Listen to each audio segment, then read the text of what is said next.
Magandang umaga, kumusta po? Narito po ulit ang update natin para sa lagay ng ating panahon ngayong umaga po ng May 17, 2024 na kung saan sa ngayon po, base dito sa weather model natin ginagamit ay may dalawang LPA na nabuo sa silangan ng ating bansa at kung hindi po malulusaw ang mga yan ay maging isa at kung patuloy ang paglakas ay maging isang bagyo between 3 to 5 days from now. At ito nga ang pinapakita ng forecast model natin po ang ginagamit hanggang po sa susunod na 2 linggo. Samantala po, nasa transition period na po tayo at patungo na po tayo ng rainy season. Sa huling linggo ng buwan na ito o sa unang linggo ng Hunyo ay posibleng opisyal lang ideklara ang simula ng tag-ulan dito po sa ating bansa. At maging handa rin po tayo dahil nagbabanta rin na iiral ang La Nina by June to August.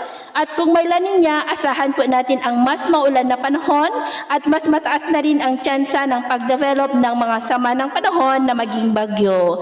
At sa lagay ng ating panahon, ngayong madaling araw ay maayos pa rin ang panahon sa malaking bahagi ng ating bansa pero may tsansa pa rin ng mga isolated rain sa ilang bahagi ng Batanes, Silangan ng Cagayan, Ilocos, Pangasinan, Zambales, Quezon, Camarines Norte, Northern Palawan, Oriental Mindoro, Marindoque, Romblon, Masbate, Eastern Samar, Basilan at Zamboanga Peninsula. At mamaya po ay sisikat pa rin ang araw sa malaking bahagi ng ating bansa pero may tsansa po ng maulap na kalangitan with isolated rain sa may Batanes, Ilocos, Aurora, Masbate at ilang bahagi po ng Zamboanga Peninsula. At mamayang hapon mas mataas muli ang tsansa ng mapag-uulan dito po sa malaking bahagi ng Northern Luzon, ilang bahagi ng Pangasinan, Mindoro at Western Mindanao.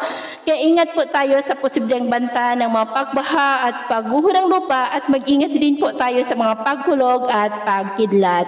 At sa atin naman pong mga baybayin, maalon pa rin sa mga baybayin ng extreme Northern Luzon, dulot po yan ng northeasterly surface wind flow at saka po ng shear line na patuloy pa rin na umiiral dyan na ang maalon ay posibleng aabot po hanggang sa 1.5 to 2.5 meters height. Kaya sa ating mga kababayan na gumagamit ng maliliit na bangka, ay iwasan muna natin ang papalaot sa mga baybayin po ng extreme Northern Luzon para mas makaiwas sa mga sakunang pangkaragatan.